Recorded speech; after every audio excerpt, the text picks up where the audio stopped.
dès le retour du Nil dans son lit, un gros problème avait surgi. Les limitations des champs avaient disparu. Il fallait alors retracer les limites des champs de chaque paysan et commencer à semer au plus vite. Et il fallait les retracer correctement pour éviter les disputes. Ainsi, les Égyptiens commencèrent à tracer des lignes droites, des rectangles, des carrés, des diagonales, des cercles et des triangles avec des fils et des bâtons. Tout était noté sur des papyrus. Ce fut le début de la géométrie. Ils comprirent un fonctionnement fondamental de la nature. Tout est fractionné ou assemblé en petites unités égales. Cette constatation va leur servir tout au long de leur découverte. Il leur fallait aussi une unité de mesure pour bien délimiter les parcelles. C'est bien de faire de la géométrie, mais il faut mesurer les lignes. Ils pensent au pied du roi. La longueur du pied du roi peut être utilisée comme étalon. Cet étalon sera multiplié et distribué dans tout le royaume. Ils essayèrent les pieds, les bras, les jambes, les coudes du roi, mais il y avait un problème. Cette unité n'était pas fixe. Le problème était réglé pendant son règne, mais tous les rois n'avaient pas la même taille. Le roi suivant voudrait sûrement qu'on utilise son pied ou son coude par jalousie. Dans les collines, en attendant le recul du Nil, les Égyptiens réfléchissaient et cherchaient une solution au problème. Il fallait que cette unité de mesure ait une longueur fixe dans le temps, si possible, qu'elle ne change jamais.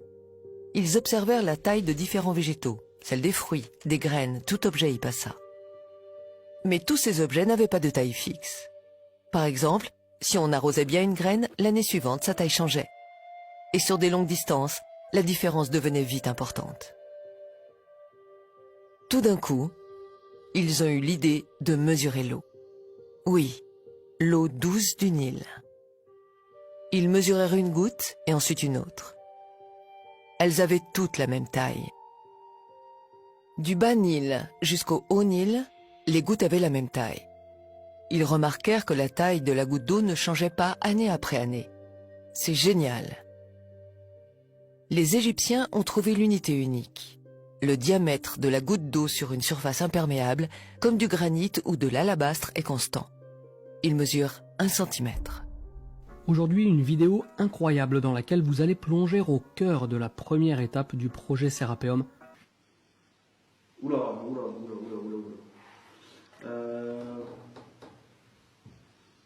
Donc ça c'est l'arête N sur le schéma. Est-ce que les Égyptiens connaissaient le mètre ou pas? J'en sais rien.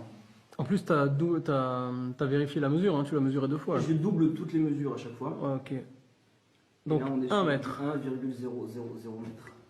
1 mètre pile mesuré au laser 2 fois de suite. Ils vont nommer cette petite unité doigt royal. 10 gouttes d'eau, soit 10 doigts royaux, égale une main royale. 100 gouttes d'eau, donc 100 doigts royaux, ou 10 mains royales, égale une jambe royale. Des siècles plus tard, on sortira ces découvertes des coffres secrets et on les renommera différemment. Le doigt royal sera appelé le centimètre, la main royale le décimètre et la jambe royale le mètre. On les présentera comme des découvertes récentes et on se les appropriera made in France. Le diamètre de la goutte d'eau douce mesure ce qu'on appelle aujourd'hui 1 centimètre. L'eau est une constante universelle.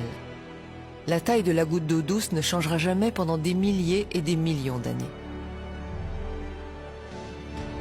Oui, l'unité universelle, le mètre, n'a pas été inventée en 1780, mais elle fut découverte par les Égyptiens il y a des millénaires.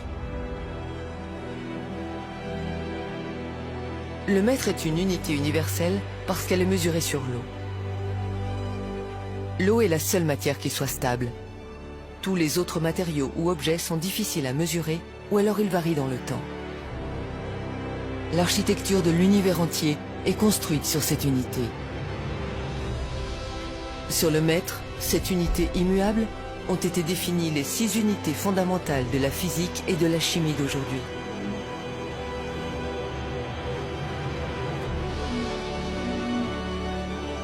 L'ampère, le Celsius, la mole, la candela, la seconde et le kilogramme. Donc, tout.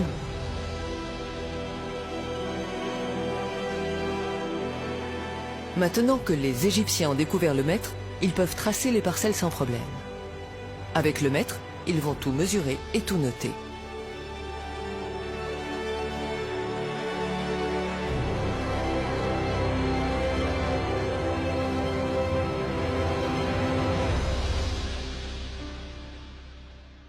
Ils prennent un disque de diamètre d'une jambe royale et l'entourent d'un fil. Ils déroulent le fil et le mesurent. Le périmètre du disque fait 3 jambes royales et 14 doigts royaux, soit 314 doigts royaux. Un disque de diamètre 10 déroulé correspond à 31 unités et à 4 sous-unités. Un disque de diamètre 1 correspond à 3 unités et à 14 sous-unités. Un chiffre ressort à chaque fois. 314, 31,4, 3,14. Ils pensent que ce chiffre est important. Ce chiffre, c'est le pi, 3,14. Les Égyptiens connaissaient avec précision le pi bien avant Archimède. De cette expérience, ils vont aussi déduire le système décimal. Ils découpent le disque en 6, le mesurent sur la jambe royale, le mètre. Ils obtiennent le chiffre 52 cm et 36 sous-unités, millimètres. Ils le notent et pensent que ceci est important. Au fil de leurs observations, ils constatent que le volume d'une sphère représente 52,36% du volume d'un cube.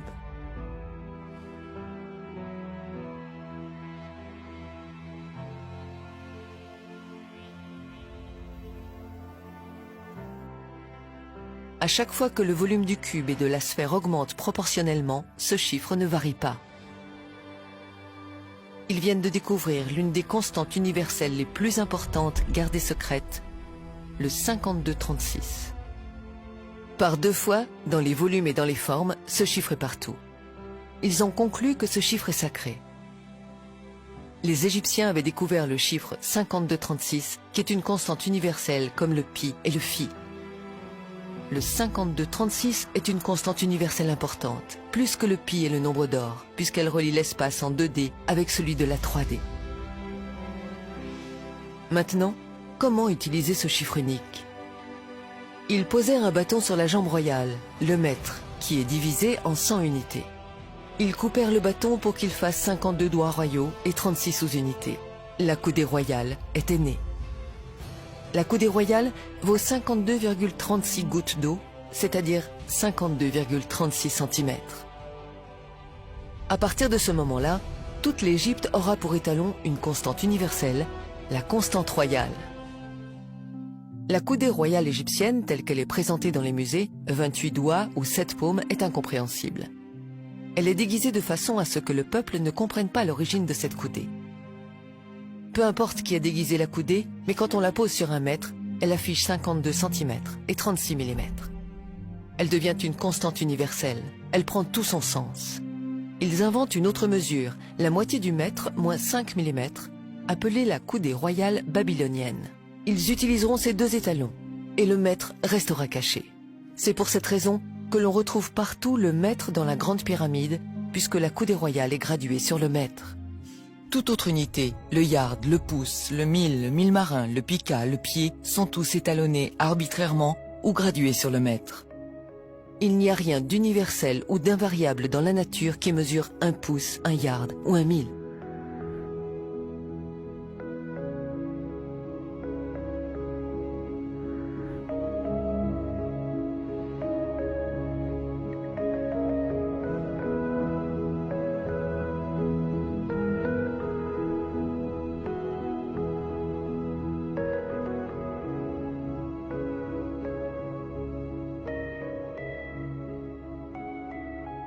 Empiriquement, les Égyptiens vont aussi découvrir le nombre d'or.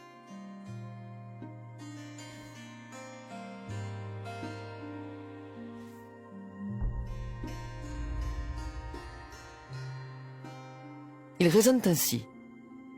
Puisque les dieux ont utilisé ces chiffres sacrés partout dans la nature, pour que nous restions nous-mêmes reliés à la nature, nous devons les intégrer dans nos constructions et faire comme les dieux. Un raisonnement simple, mais de génie. Des principes sacrés. Les Égyptiens intégreront partout les constantes universelles. Pi, le nombre d'or, la constante royale, toute la panoplie de la géométrie sacrée avec le maître. Les Égyptiens connaissaient la suite de Fibonacci en nombre d'or des milliers d'années avant lui et l'ont appelée la suite d'addition. Le temple de Képhren, le temple d'Edfu, le palace d'Akhénaton sont construits avec le rectangle d'or. Voici la vérité, bien loin de l'image des Égyptiens primitifs qui tapaient des cailloux l'un contre l'autre et qui tiraient des pierres tout au long de la journée. Parvenus à ce stade, les Égyptiens pensèrent qu'ils pouvaient aussi utiliser l'eau comme étalon de poids.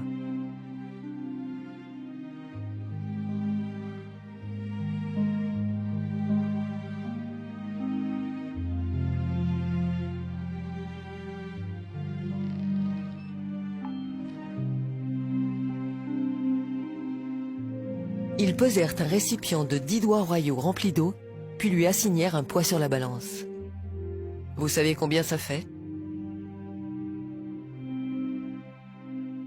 On l'appelle aujourd'hui 1 kilogramme. Il pouvait maintenant peser et mesurer sans problème. Une goutte d'eau mesure 1 centimètre et un cube de 10 centimètres pèse 1 kilo. Ces mesures-là ne bougeront pas pendant des millions d'années. Et oui, l'étalon du poids vient aussi des Égyptiens. Les unités impériales et américaines de poids, comme la livre, l'once et la tonne longue, les unités de volume comme le gallon ou la pinte sont arbitraires. La seule mesure universelle et immuable est le kilogramme, qui découle lui-même du mètre. Le centimètre indexé au diamètre de la goutte d'eau est une mesure universelle et invariable pour des millions d'années. Les Égyptiens utiliseront tout au long de leur histoire les deux unités à la fois, la coudée et le mètre. Peu importe qui a caché ces étalons au fil des siècles, les Égyptiens, les Grecs, les Romains ou les Français. Une chose est sûre, depuis qu'ils ont été découverts par les Égyptiens, ils ont été transmis discrètement et ils ont été bien préservés. On retrouve aussi l'emploi de l'unité métrique sur des monuments qui sont plus récents, par exemple des églises romanes du XIIe siècle, où lorsqu'on étudie les dimensions de ces monuments, on s'aperçoit que l'unité métrique a pu être employée. J'ai pris des mesures et j'ai fait un traitement statistique des données, et j'ai pu constater qu'on avait sur ces monuments du XIIe siècle employé l'unité métrique, mais également la coudée royale égyptienne. J'ai mesuré l'église romane de Saint-Nectaire et j'ai pu constater que l'entrée est composée d'un sas qui mesure 3 mètres de large, un nombre entier de mètres, et que ensuite l'entrée qui est juste derrière mesure 4 coudées royales de large. Et la longueur de cette grande église romane, c'est exactement 40 mètres.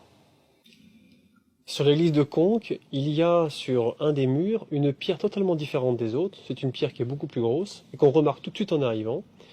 Et cette pierre-là, sa largeur, c'est exactement 1 mètre.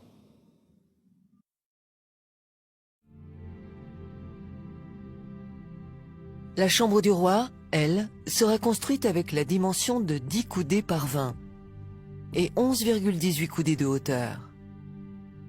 Certains peuvent supposer que les Égyptiens, simples d'esprit, se sont dit « Faisons la chambre du roi en 2 cubes simples côte à côte et c'est réglé. Rien d'exceptionnel. » Vraiment? En effet, c'est ce petit 11,18 coudées qui nous fait encore une fois découvrir d'une manière spectaculaire le niveau scientifique atteint par les Égyptiens. Les 4 constantes universelles, pi, le nombre d'or, le nombre royal et le mètre, vont être fusionnés de la manière la plus parfaite et incroyable qu'il soit. Si on relie par des traits les coins de la chambre, on découvre que le périmètre de la chambre fait 31,416 mètres, soit pi en dixième de mètre. La somme des 3 côtés de ce triangle est égale à 52,36 coudées, la constante royale. Ce triangle est le triangle sacré d'Isis, 3, 4, 5. Et maintenant, oubliez les unités de mesure, le mètre, la coudée, le pouce, le yard, le mille, etc. L'idée des Égyptiens est d'exprimer le chiffre 100 et de construire la chambre avec 100 pierres. Ils vont choisir 7 numéros pour que la totalité fasse 100. Ils calculent leur racine carrée. Ensuite, le nombre d'or, phi, au carré, multiplié par la racine carrée de 4, 5, 9, 16, 20, 21, 25. Pour nous montrer 4500 ans plus tard que ces équations sont correctes, avec les résultats de ces équations, ils vont construire la chambre en mètres. Ceci démontre que la chambre du roi est construite directement avec l'étalon sacré, l'universel, le centimètre. Voilà le niveau scientifique des Égyptiens. Voici quel est notre savoir, nous disent-ils. Ils n'ont pas gravé les équations en hiéroglyphes, mais ils ont utilisé les mathématiques pour exprimer leurs connaissances. Ici, tout est réalisé en granit inaltérable pour que ce message ne bouge pas d'1 millimètre dans le temps.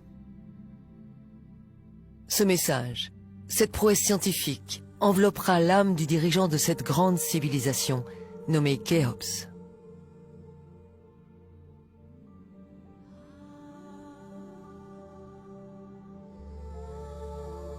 Les Égyptiens avaient compris l'essentiel, que Dieu ou l'architecte de l'univers a construit la nature et toutes ses composantes à l'aide d'une matrice qui s'appelle les mathématiques. Ils se sont ensuite appliqués à leur tour comme des dieux.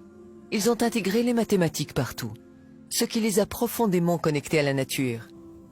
Cette façon de construire, basée sur les constantes universelles, sera répandue partout sur Terre au fil des millénaires. Les cathédrales, les églises et diverses constructions seront réalisées avec la coudée, le mètre, pi et phi, qu'on nommera mystiquement la géométrie sacrée. C'est pour cette raison que lorsqu'on entre dans une cathédrale, on se sent bien et immédiatement apaisé. Nulle part dans le monde n'existe un monument ou un objet tel que la pyramide de Khéops. Dans son livre de 311 pages, La chambre de Khéops, l'auteur exprime son admiration en seulement 4 phrases. Il serait vain d'y chercher des traces d'improvisation, de modification ou d'imperfection. Du sol au plafond, tout est parfaitement réalisé, dit Gilles Dormian. Les petits pavés de granit venus d'Assouan seront acheminés par les fils de transporteurs. Ainsi, 1500 tonnes de granit seront montées en pavés de 30 à 40 kilos. La pyramide continue à s'élever. Ils coulent toujours le parement pour ensuite remplir l'intérieur. Ils utilisent les mêmes coffrages depuis déjà 10 ans. Les Égyptiens prenaient bien soin de leurs outils. Les passages se ferment un par un au fur et à mesure que la pyramide monte.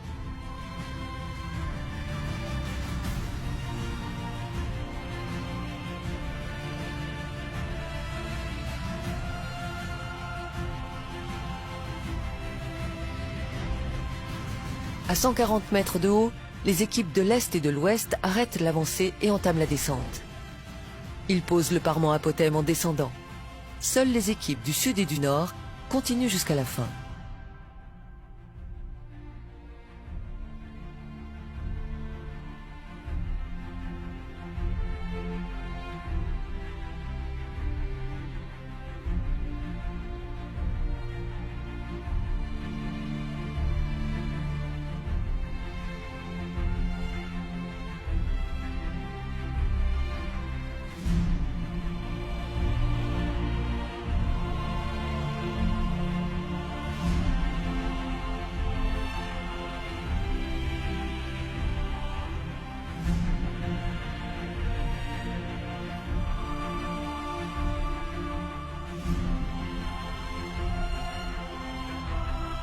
L'architecte Émionou et Khéops montent symboliquement pour décoffrer le pyramidion.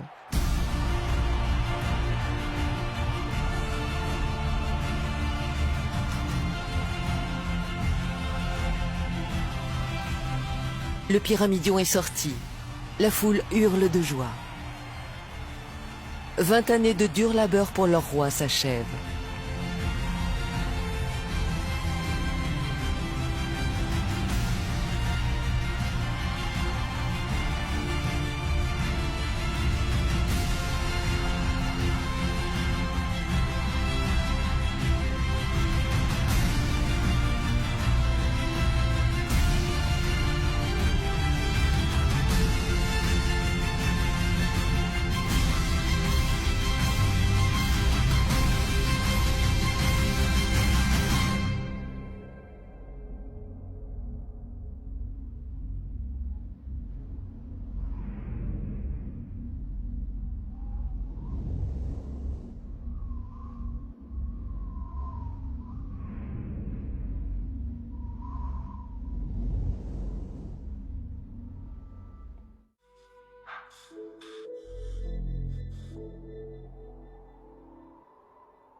Les fossés ont été creusés et agencés tout autour pour entreposer les bateaux solaires. Les ouvriers construisent également le temple du roi. Sa dépouille viendra d'en bas depuis le port. C'est à partir de ce port et de cette chaussée monumentale que le peuple viendra en pèlerinage adorer son temple et sa pyramide. C'était une sorte de boulevard de promenade comme il y en a dans toutes les villes aujourd'hui. Cette chaussée est alignée avec les étoiles Bételgeuse, Al-Nilam et Rigel au sud-ouest. 14 degrés, toujours à minuit 00. Gizeh devient un lieu sacré. Et rapidement, à la même époque, les Égyptiens construiront les 3 petites pyramides devant la sienne. Des mastabas pour les prêtres, les ouvriers et les chefs de travaux. C'était un grand honneur d'avoir sa tombe à côté de celle du roi. La pyramide était orientée vers l'est par rapport au soleil, leur grand dieu Ré.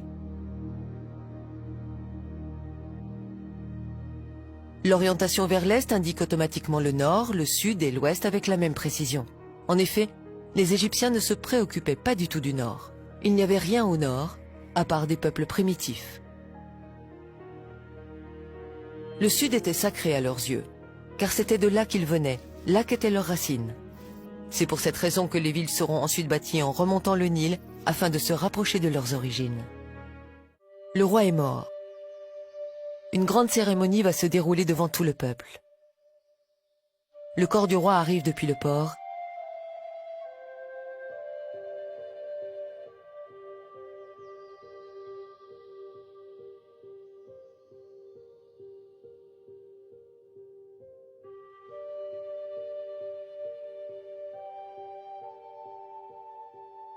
Il est momifié dans le temple.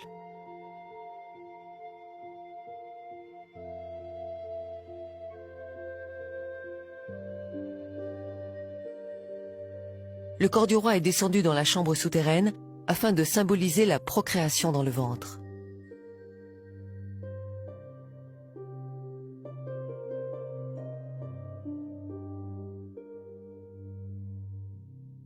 Puis c'est la naissance. Il sort de l'obscurité et vient à la lumière du jour, symbolisée par l'arrivée au niveau du sol.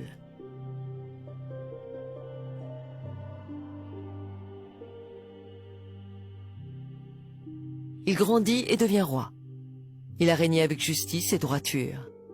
Tout au long de sa vie, il a été conduit par Sirius.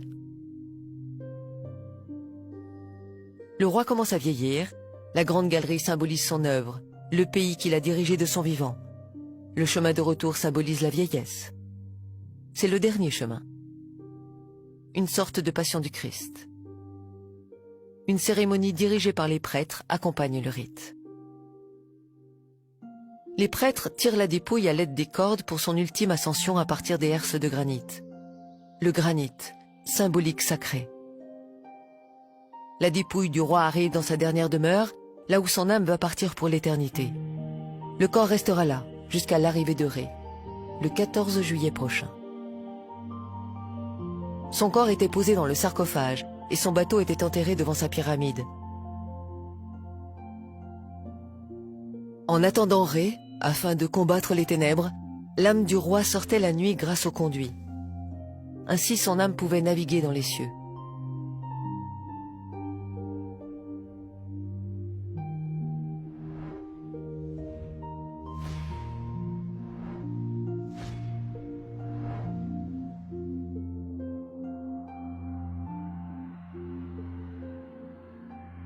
Puis rentrait avant le lever du soleil pour se reposer.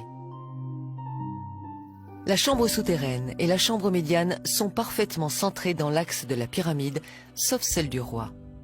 C'est la première chose qui frappe quand on regarde une coupe de la pyramide. Une anomalie? Une imperfection? Non. Cela correspondait à un rituel précis.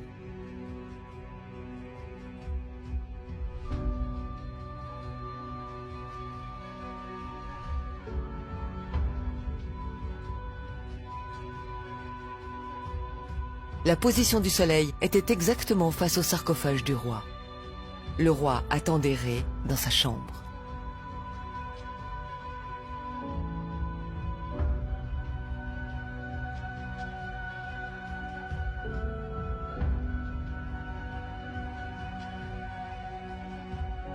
Le 14 juillet, Ré vient chercher l'âme du roi.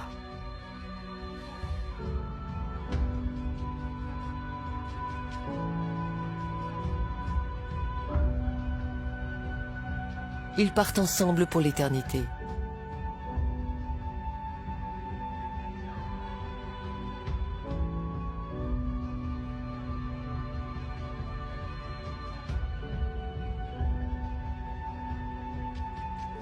Le corps est sans âme.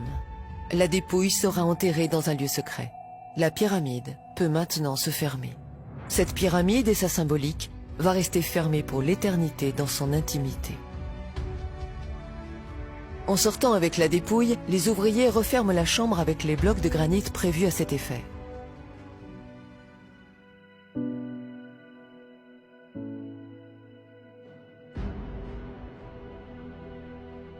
Les ouvriers vont laisser une boule de dolérite et un crochet en cuivre en souvenir dans la chambre médiane, puis reboucher les trous.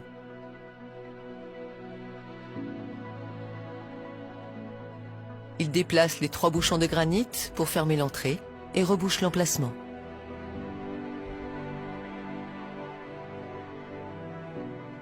Ils prennent la sortie du boyau de service construit il y a 15 ans.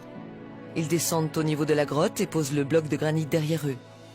Ils descendent au sous-sol et ils ferment la chambre souterraine avec un autre bloc de granit. Ils remontent à la surface.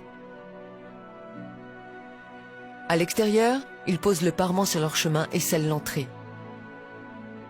Ainsi, la pyramide est fermée.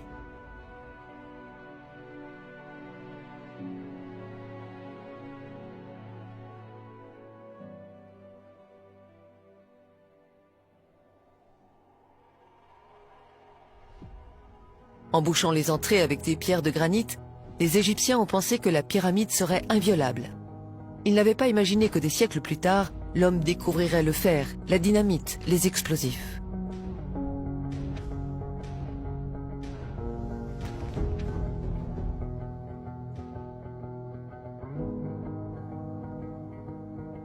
Cénotaphe de Khéops ou pas? On peut avoir une réponse définitive. En 1970, un projet pour explorer les conduits de la pyramide avec des robots voit le jour. C'est le projet Jedi. Dans le conduit sud de la chambre médiane, le robot découvre des traces de dessin en rouge qui datent du jour de la construction. Il suffit de faire les prélèvements de cette peinture et de comparer sa composition chimique avec les hiéroglyphes trouvés dans les cavités de la chambre du roi. Il se peut que ce soit la même main.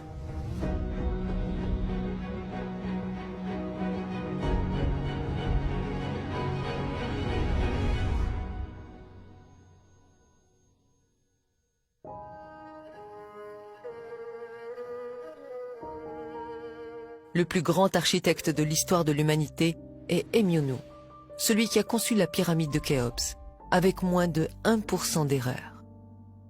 Les pyramides ne sont pas alignées avec les 3 étoiles du milieu de la constellation d'Orion, comme le soutient Beauval. L'étoile Alnitak tombe 150 mètres au-delà de la pyramide de Mykérinos.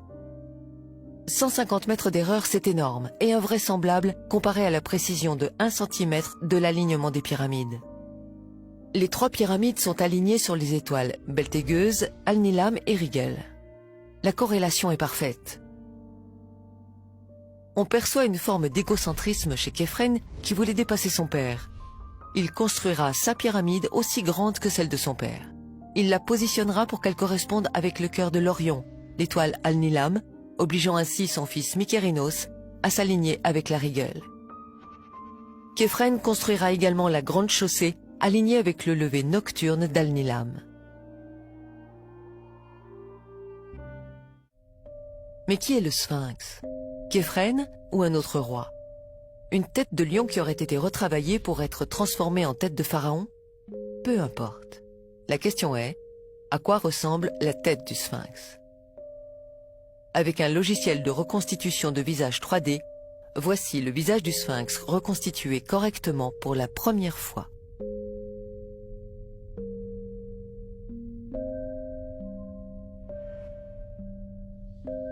Sans commentaire.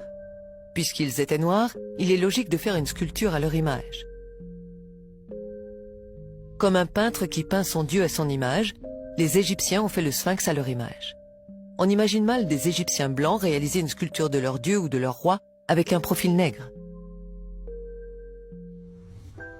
Vous avez entendu le mot nègre. Il est injuste de vous montrer une recette sans vous présenter les véritables cuisiniers de ces monuments. Regardez toutes ces sculptures. Vous remarquerez une chose, elles ont toutes les nez cassés.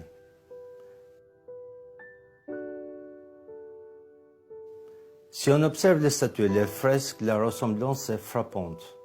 Le nez, les grosses lèvres. En effet, beaucoup de statues ont le nez cassé parce qu'ils avaient, comme on dit, un nez de nègre. Hérodote dit que les Colches étaient une colonie des Égyptiens parce qu'ils avaient la peau noire et les cheveux crépus. Livre 2, Euterpe. Les Colches étaient une colonie africaine qui a migré pour s'installer vers la mer Noire. Aristote parlera aussi des Égyptiens en les décrivant comme excessivement noirs. Ceux qui sont excessivement noirs sont quoi? Ce sont les Égyptiens et les Éthiopiens. Les Grecs utilisaient 4 mots pour dire noir: sombre, brun ou ténébreux. Kéléinos, Eremnos, Aiton et Mélas. Mélas est le noir physique le plus total. C'est la racine de ce mot qui forme le mot mélanine. Mélas, mélanine. La mélanine est le pigment qui colore la peau en noir pour le protéger du soleil. Aristote dira précisément agon mélanès pour désigner les Égyptiens et les Éthiopiens, ce qui veut dire excessivement noir en grec. Zézosis III, dit Sénouserte en égyptien, détient le record pour le nombre de sculptures à son effigie, des dizaines. Presque toutes ces sculptures ont le nez cassé. Mais quelques-uns ont échappé à l'inquisition raciale.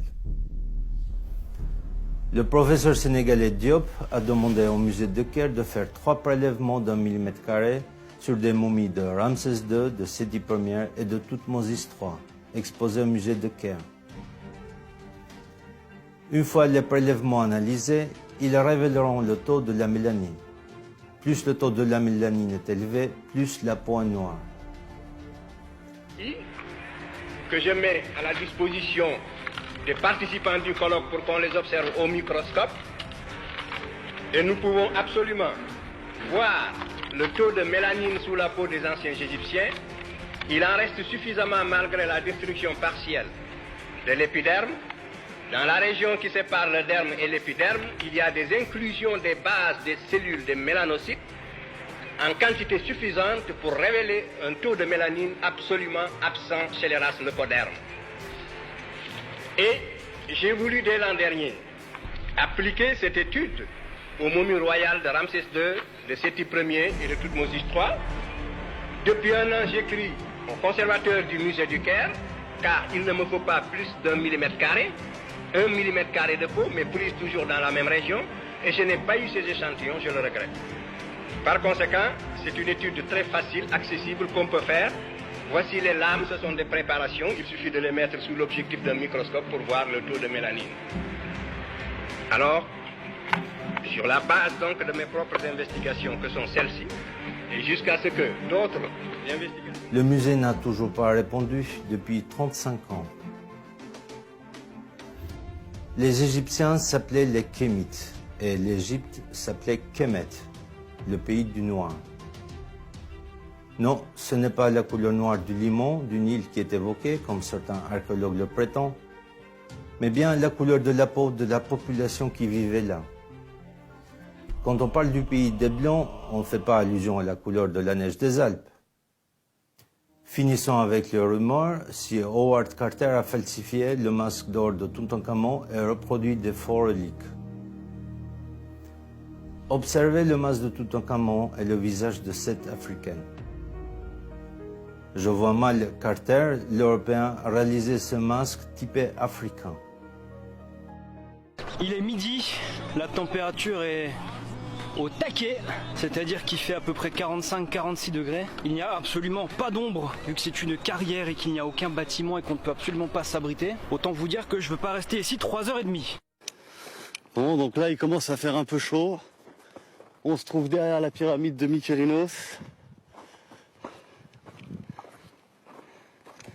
Je commence à comprendre pourquoi Femi n'est pas venu.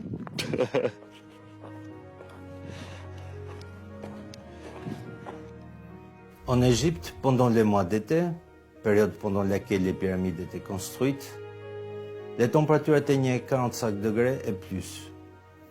Sous ce soleil écrasant, aucune autre race humaine ne pouvait survivre torse nu plus de 4 jours sans subir des brûlures graves de la peau. La seule race capable de résister pendant des jours et des mois, sans problème et sans crème solaire, c'est la race nègre à la peau noire. Je fais de la peinture artistique et je n'ai jamais eu de préférence pour telle ou telle couleur. Un peintre aime toutes ces couleurs. Mais on dit qu'il faut rendre à César ce qui appartient à César. Eh bien, rendons aux Égyptiens ce qui appartient aux Égyptiens. Les Égyptiens des pyramides, pendant des millénaires, étaient des nègres, ni mat, ni métis, mais noirs de charbon.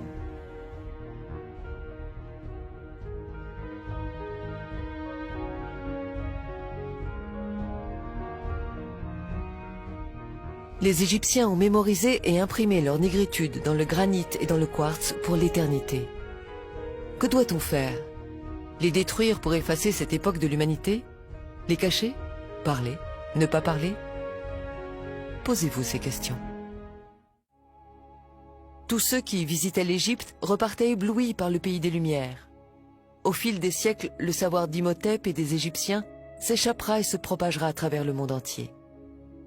Leur savoir ne sera pas perdu. Il sera partagé, parfois pris de force par les Perses, les Grecs, les Philistins, les Romains, le monde entier. Il sera transmis de génération en génération. Pendant presque 3000 ans, Imhotep a été vénéré comme un dieu. Des pèlerins venaient chaque année de tous les coins du monde jusqu'en l'an 350, date à laquelle Constantin décida de convertir tout l'Empire au christianisme. À partir de cette époque, les temples dédiés à Imhotep le prophète seront détruits et les prêtres massacrés. Les croyances païennes et égyptiennes ancestrales seront toutes effacées. Imhotep sera remplacé par Jésus-Christ et il tombera dans l'oubli. Le traité d'Imhotep sera remplacé par le serment d'Hippocrate. Les Afro-Égyptiens étaient vus comme des dieux pour les peuples qui les rencontraient. Nous réalisons maintenant qui sont ces extraterrestres et ces dieux. C'étaient les premiers scientifiques de l'humanité, les pères de la chimie, de la physique, des mathématiques et de la géométrie. Les Égyptiens ont fondé la civilisation moderne. Le Nil était doublement sacré. Il offrait de la nourriture, mais pas seulement. Le Nil leur a donné ce qu'il y a de plus précieux au monde, le temps. Du temps, 4 mois par an pour réfléchir et observer. Du temps pour faire de la science. Qu'est-ce que la science? Quelle est la définition de la science même? La science est expérimentale, vérifiable et visible. Des milliers de livres écrits, proposant chacun une hypothèse pour écarter les Égyptiens et mettre à la place une civilisation extraterrestre, Atlante, astronautes disparus ou des esclaves, c'est de la fiction, de la fantaisie et non pas de la science. Il n'y a aucune preuve pour affirmer l'existence des extraterrestres. Un mythe disparaît, et plus précisément celui d'une civilisation inconnue. La vérité, c'est que cette civilisation, mystérieuse et grandement développée, est l'Égypte. S'il y a une vérité obscurcie, c'est que cette Égypte est nègre. Ils découvriront l'énergie solaire. Sans l'énergie solaire, il n'y aurait pas eu de pyramide. Les Afro-Égyptiens ont découvert que la Terre était ronde. Et ils ont été les premiers à l'avoir parcouru et exploré de long en large. À chaque fois qu'une civilisation a été mise en contact avec l'Égypte, des temples ont surgi et elle a été propulsée en avant. Un mythe est né, celui de la pierre taillée. L'humanité s'est construite avec du béton et non pas avec de la pierre taillée. L'histoire antique de l'Égypte, de l'Afrique, de l'Asie et de l'Amérique est à réécrire entièrement. Avant les sculptures de Michel-Ange, il y avait la perfection égyptienne. Vous avez dit le sourire mystérieux de la Joconde? Regardez plutôt le sourire énigmatique de Ramsès II. Vous cherchez les Atlantes? Les voici. Ils sont en Égypte. Avec les tandems chimie et physique, maths et géométrie, L'Égypte nègre a permis de bâtir des temples, des rues, des maisons, des stades, bref, de quoi construire l'humanité. Ils ont posé les piliers de la science, le premier alphabet et son art, la philosophie, la médecine, les religions. Ils sont à l'origine des cultures du monde. Ils ont créé les cultures du monde. C'est cela le plus grand mystère de l'humanité.